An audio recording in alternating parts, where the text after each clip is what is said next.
मित्रांनो, महाराष्ट्राच्या पवित्र भूमीत अनेक नाथ संतांनी आपल्या तपश्चर्येने आणि चमत्कारांनी भक्तांच्या मनात श्रद्धेचा दिवा पेटवला.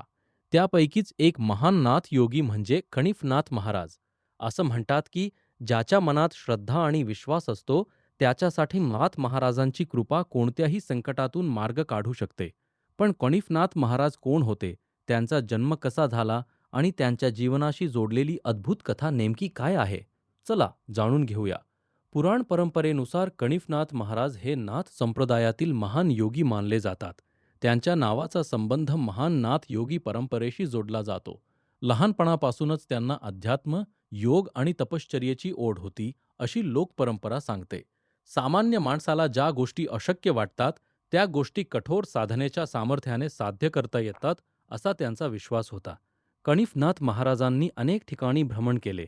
जंगलात, डोंगरात आणि निर्जन ठिकाणी त्यांनी कठोर तपश्चर्या केली.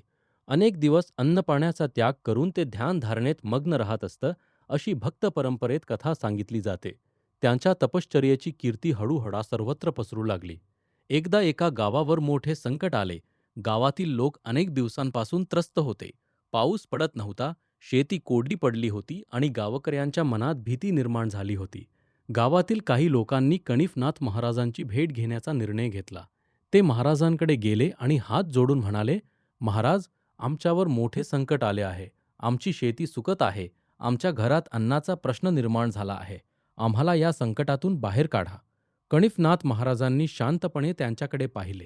त्यांनी गावकऱ्यांना सांगितले, "संकटाच्या वेळी देवावरचा विश्वास सोडू नका, पण केवळ चमत्काराची अपेक्षा करू नका. श्रद्धेबरोबर प्रयत्न आणि एकमेकांना मदत करण्याची भावना ठेवा." गावकऱ्यांनी महाराजांचे शब्द मनापासून स्वीकारले.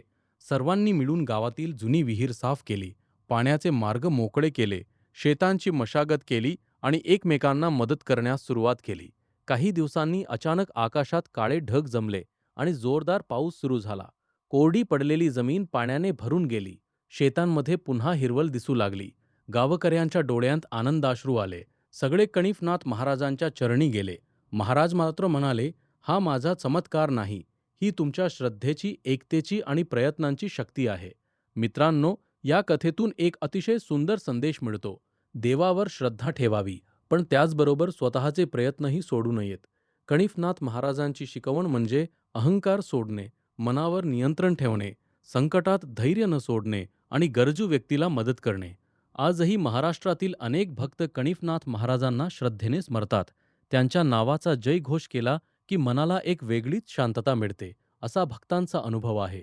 म्हणूनच जीवनात कितीही मोठे संकट आले तरी निराश होऊ नका. मनापासून प्रार्थना करा, योग्य मार्गाने प्रयत्न करा आणि विश्वास कायम ठेवा. श्री कणिफनाथ महाराज की जय. कणिफनाथ महाराजांची कृपा आपल्या सर्वांवर राहो. आपल्या घरात सुख, शांती आणि समाधान नांदो, हीच त्यांच्या चरणी प्रार्थना.